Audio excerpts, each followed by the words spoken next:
Hello everyone, Vampire218 here bringing you another Pokemon Spotlight. In this video, I will be looking at Zoroark.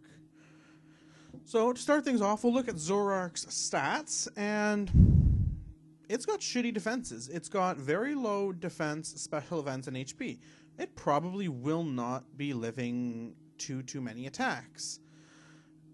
Now, combining that to the Dark type, it gets 1 immunity to Psychic.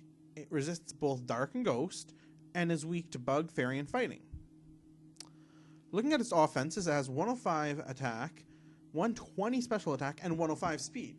So it's pretty fast. It's not the fastest Pokemon, but it's definitely up there and faster than quite a few Pokemon. It hits pretty hard, so it can be a very good Assassin-type Pokemon. So looking at its ability, Illusion. And what Illusion does is Zoroark will come into the battlefield with the appearance of the last Pokemon in your party. Now, this is a very strategic ability. You have to use it correctly because your opponent can outpredict you with this or not.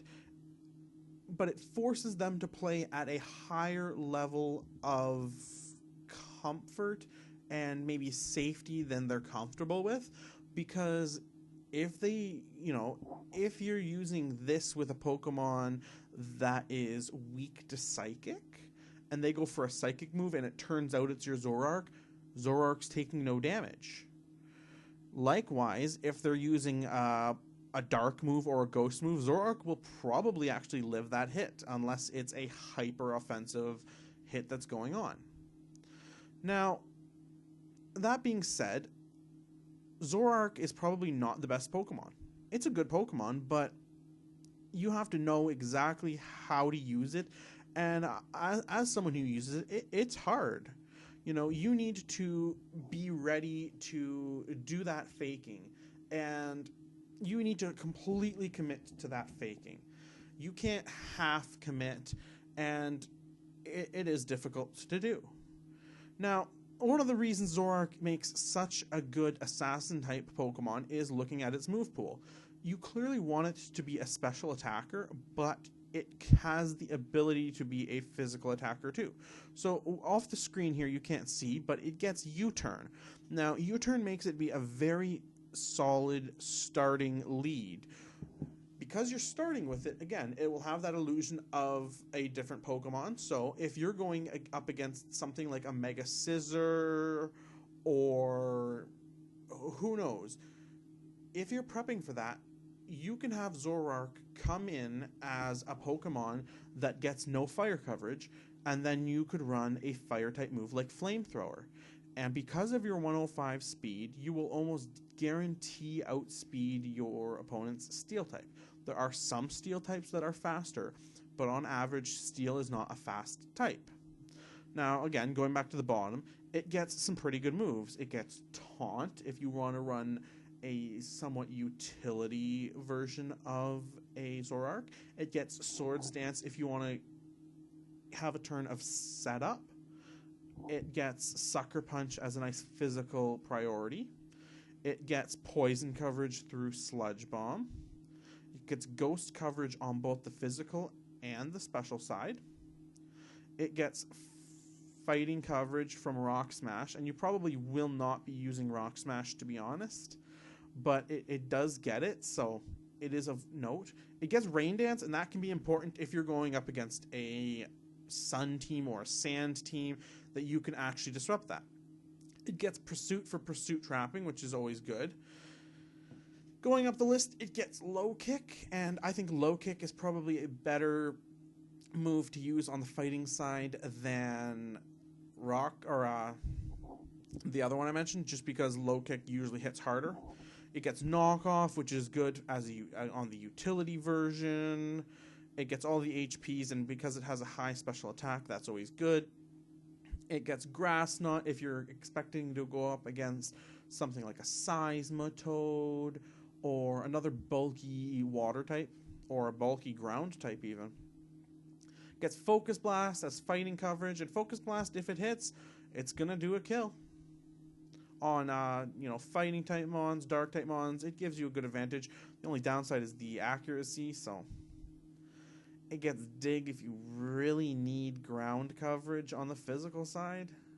But again, I would just run HP ground if you're really that desperate. It gets calm mind if you want to do some sort of setup. It gets dark pulse. It gets counter, and a good, if you're playing it really smart, you can do a sash counter set to kill them on. So its moves are very varied, and that's what makes Zoroark, usable.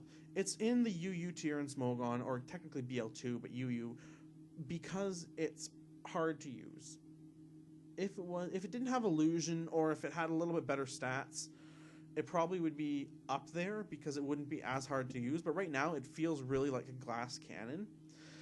And I feel that it's really outshined by Pokemon, I guess, technically in the Ubers tier, like Greninja. I mean, in the GBA, non-Protean Greninja outshines Zoroark just because it gets better coverage and it does it faster. So things like that, I think that's why Zoroark is not the best Pokemon, but it's definitely good to make your opponent think and force them to play at a higher level of skill than they may be comfortable with. Now, going down the list, we're going to look at some of the synergies first. We're going to look at the synergies before we go into the weaknesses. So, like I've already said, based on its typing, you want to be pairing this Pokemon with maybe a fighting type, so it having the illusion of a fighting type, bringing in the illusion of maybe a Pokemon that doesn't get a certain coverage move that you will be running, if you want to fake your opponent out, like I brought up with the Scizor example. Or just in general, I usually pair this thing with a Mew because it's hard to tell. So unless they're running that bug move, they're probably going for a dark or ghost type move. And then Zoroark is going to live it and do some work. For items, there are 3 items that are really useful. I mean, there probably are others, but I think there's only 3 that you really should be running. And the one I see most is the Focus Sash, just because, again, Zoroark is not going to be living more than 1 hit most of the time, so being able to live that hit and actually dish out damage is important. Scarf is another one if you are really just, you're seeing your opponent's team, they have like no priority and you need to outspeed, you can go Scarf. And on the other side, if you're seeing your opponent's team and they're, slow, they're not above that 105 mark, you can go Specs. Technically, or Band, but Specs is better because it makes you're already going to outspeed minus priority, and most priority moves are not just going to outright kill you. The fighting ones might if it's coming from a really hard hitter, but either way, those are the 3 items that Zoroark would use well. Now, its weaknesses, like I've already said, fairy types will destroy it, especially Florges with the huge special defense. You don't want to be bringing this in on a Florges. Again, fighting types, you're not going to be having an easy time dealing with them. And faster Pokemon, exactly. So it is fast, but there are Pokemon that are faster. So that can be an issue for you. And like I mentioned, priority attacks, you need to be ready for those. So in the draft, I would suggest picking up Zoroark mid-draft, unless you're extremely comfortable with it. I personally usually pick it up early on in the draft, forming a nice, mindfuck core with Mew, Zoroark, and Ditto, because that provides a very difficult core for your opponent to prep for.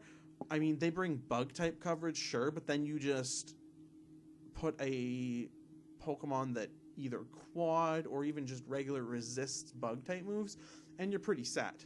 So ultimately, I think Zoroark, you need to know what you're doing with him. He's a hard Pokemon to use, and I myself have made many mistakes using him.